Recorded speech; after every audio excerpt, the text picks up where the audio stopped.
medium Rachel Vanik show on A1 Air Psychic Radio and Moonstrike TV. I hope you all are having a fantastic Tuesday.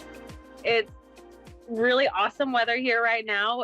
We have snow on the ground, but it's not too cold, surprisingly. Isn't that weird how the weather works? So one question this week I was asked was, Rachel, what was it like giving your first mediumship reading? Oh, let me tell y'all. You see me on here, right? I'll let you know I get nervous and like nobody's actually even in front of me, but I still get nervous with going live or doing anything public. Maybe in high school I should have taken some classes on public speaking to help get me here now. But so I was a nervous wreck, basically, is what I'm getting to. I was going to a session, I don't even know how to explain what it was, where me and there's probably about 15 other people that were there to practice our skills, whether it be mediumship, tarot cards. There was people doing Reiki. I go in and not ever giving a reading, not ever knowing much about it other than I was a medium and I have these things. I see these people. I know these things. So then I say the things. So I'd never done like an in-person live reading or any readings at that point, unless like, I'd had a little too much wine at a party one time and told somebody something at the time they didn't want to know. Or maybe they did want to know, it varies. But that's where I was at. I didn't know how to construct a reading. I didn't even know how to introduce myself. It was a 5-hour long session and there was people lined up out the door, basically out down to the office below, to the streets. And I was the person in the room going to the bathroom sweating, right? And I'm doing the paper towel thing. So I'm sweating. I don't know what I'm doing. I just know that I'm here. So I did a couple of readings. I had tarot cards with me, right? Because it's like, if I ever need to revert to something that I kind of think I know that I don't know. I don't follow a tarot book, or even use tarot cards. But that's what I had, right? Comfort zone. And I did a couple of readings. People sat down and I was clearly nervous. I had chain smoked the whole way up, so I stunk. I know I stunk. My window wouldn't roll up and it rained the whole way. So I was like a wet, sloppy, stinking mess. Anywho, so I have this table and people come in and sit down and I'm frozen, right? But like a gross looking mess. So I gave a couple of readings for about an hour. I'd say it only lasted an hour. And I didn't know what I was doing. I know a couple people stood up and gave me hugs, and some people were in tears of joy. And then some were nothing. They didn't share. They didn't feed the medium, which I'm grateful for. All I knew is I just said the things. I didn't even introduce myself, but so I left after an hour. Everybody else was there for another 4 hours. And I wanted to stay. I wanted to go out to eat with the group. And I was just a nervous mess. Come to find out later on is that there were review paper. I knew there was review papers, but I was like, oh, mine are going to be terrible or people just won't write one. And I did have good reviews. So it goes on to say that, I don't know, my point is I was a nervous wreck. And yeah, anyway, Amy. Hi, Amy. Hello. Hello. I was just sharing my experience from my first in-person reading. And I don't even know where to finish going with that. It was such a nerve-wracking event. Anyway, how are you, everybody? Amy Hoffman here. Welcome, Amy. Hey, thanks for having me. Yeah, those first in-person readings are hard, or they were for me as well, too. So, I was in the bathroom at one point, putting paper towels underneath my armpits.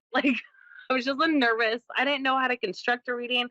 I hadn't taken mediumship classes at the time to help put things in maybe a bit of perspective as to how to just roll with it. Does that make sense? yeah. I think when I first started, I didn't really know how to give mediumship readings at all. I just had this overwhelming sense that there was spirit there and I needed to communicate something. So my first readings ended up happening like during Reiki sessions. I was giving Reiki sessions and I would feel spirit and then I would say something. So I didn't even start by giving formal readings. I would just kind of let people know who was around them. Same. I think my experience, I think I mentioned, was like, unless I was drinking wine or something and like told somebody something they didn't want to know or did want to know, like, Yeah. uncontrolled mediums at the time, right? Like, I didn't even know how to introduce myself. Like, hi, my name's Rachel. Didn't even do that. Yeah. Yeah. No, it's just like, sometimes I can feel spirit, and if you're open to it, can I give you some information? I think that's kind of how I went with it. I just rolled with it. There And you then, go. what's that? No, I just said there you go. Yep. Yeah, I ended up just at that point once feelings got stronger, a spirit would come in stronger. It was around that same time that it was like, whoa, okay, I need training. I need to understand how to work this and give me some sense of stability and out structure to how to give a reading.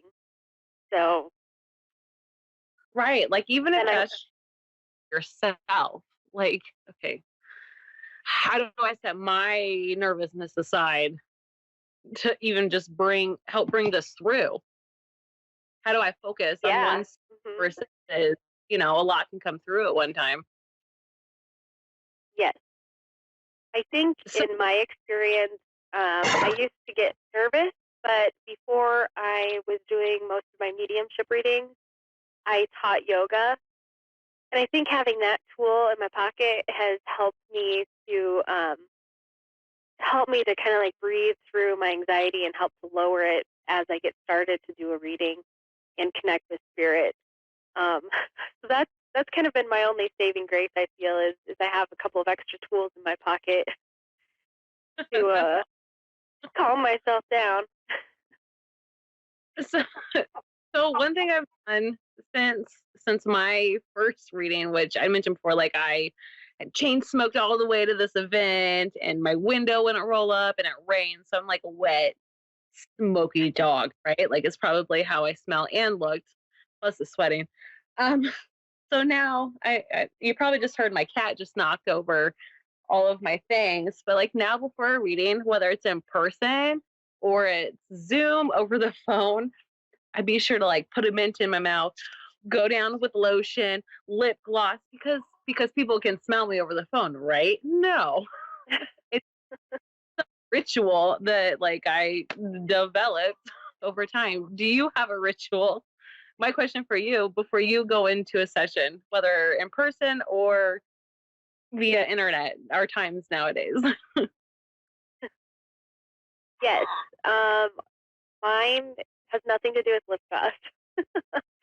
I usually just what I do before a reading is I focus on my breath.